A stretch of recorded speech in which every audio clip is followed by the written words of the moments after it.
ঈদের আগের দিন থেকে ব্লগটি শুরু করছি। তো আমরা যাচ্ছিলাম নিচে, আমাদেরকে ফোন করে বলল যে গরু এনেছে, গরু দেখতে আসো। তো আমরা গরু দেখতে নিচে আসলাম। ফোন ওর পাবার জন্য পানির বোতল নিয়ে আসলো। এর মাঝখানে এসে শুনলাম গরু নাকি ছুটে গিয়েছিল। তো সেই গল্পটাই শুনছিলাম আর কি, কেমনে ছুটে গেল গরু। তো পিকআপ ড্রাইভারটা আমাকে বলছিল আর হা হা করে হাসছে।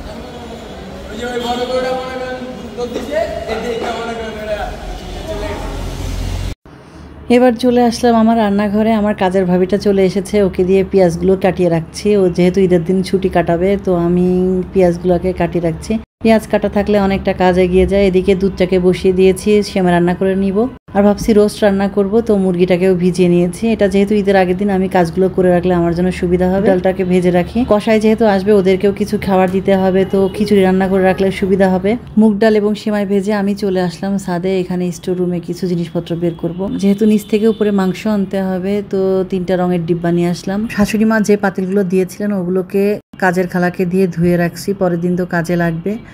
তো এখানে আমার হাজব্যান্ড বললেন মুরগির রোস্ট রান্না করার দরকার নাই, তুমি ঝাল মুরগি রান্না করো। তো আমি আবার ঝাল মুরগিটাকে কেটে ঝাল মুরগি রান্না করছি। রান্না শেষ করে আমি গিয়েছিলাম গরু দেখতে। গরুটার পাশে দেখি যে নতুন আরেকটা গরু এসেছে, কালো রঙের একটা গরু। তো দেখলাম আমাদের গরু খেয়ে দিয়ে পেট টান টান করে শুয়ে আছে আর কি। তারপরে আবার উপরে চলে আসলাম। কিছুক্ষণ পরে বিকালবেলা সাফওয়ানকে নিয়ে একটু বের হলাম। মেঘলা মেঘলা আকাশ ছিল, খুব সুন্দর পরিবেশ চারিদিকে। এদিকে গরুর হাটের কাছে চলে এসেছিলাম। এখানে দেখি যে সবগুলো গরু ফাঁকা, কোনো গরু নাই, শুধু ছাগলগুলা রয়ে গিয়েছে। আমাদের উনি আগেই গরু কিনে খুব ভালো ডিসিশন নিয়েছেন। যদি শেষ পর্যন্ত অপেক্ষা করতেন তাহলে হয়তো বা গরু আর পেতেন না। বাসায় ফিরে আসার পর সাফওয়ান কিছুক্ষণ গরুর সাথে খেললো। তারপরে আমরা টুনটুনি পাখিটাকে নিয়ে বের হলাম। টুনটুনি পাখিটা ডাব খেতে চাইলো, ওর বাবা ওকে ডাব খাওয়াচ্ছিল। এই তো এভাবেই কাটলো আমাদের চাঁদ রাতটা।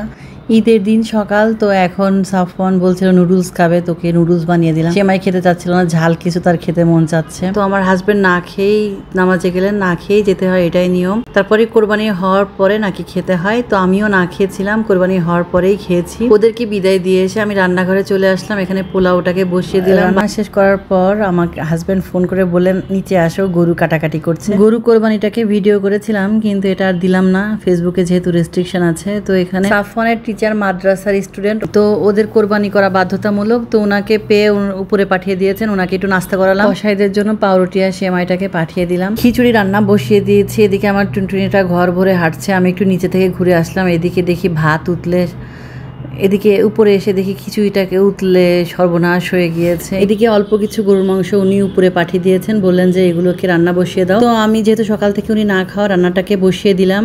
মাংসটাকে মাখিয়ে রেখে আমি এদিকে খিচুড়ি আর মুরগির মাংসটাকে বেড়ে নিয়েছি। কসাইদের খাবার জন্য নিচে পাঠিয়ে দিলাম। পাতিলের মধ্যে পেঁয়াজটাকে ভেজে আমি মাংসটাকে বসিয়ে দিলাম। পাশের চুলায় আমি পানি গরম বসিয়ে দিয়েছি। মাঝখান থেকে একটু দেখে আসলাম সিসিটিভি ক্যামেরাতে বাচ্চাদেরকে আছে ঠিক মতো আছে কিনা। প্রথমে আমি ফ্যাপসাগুলোকে সিদ্ধ করে নিচ্ছি, তারপরে কলিজাগুলোকে দিয়ে দিব। কলিজাগুলোকে গরম পানিতে আবার নতুন পানিতে সিদ্ধ করে নিচ্ছি। রান্নাঘরে অনেক বেশি গরম, তো আমি রুমে চলে আসলাম। ওরাও নিচ থেকে উপরের দিকে। কলিজাগুলোকে আমি কেটে নিলাম, কেটে এবার রান্না বসিয়ে দিব।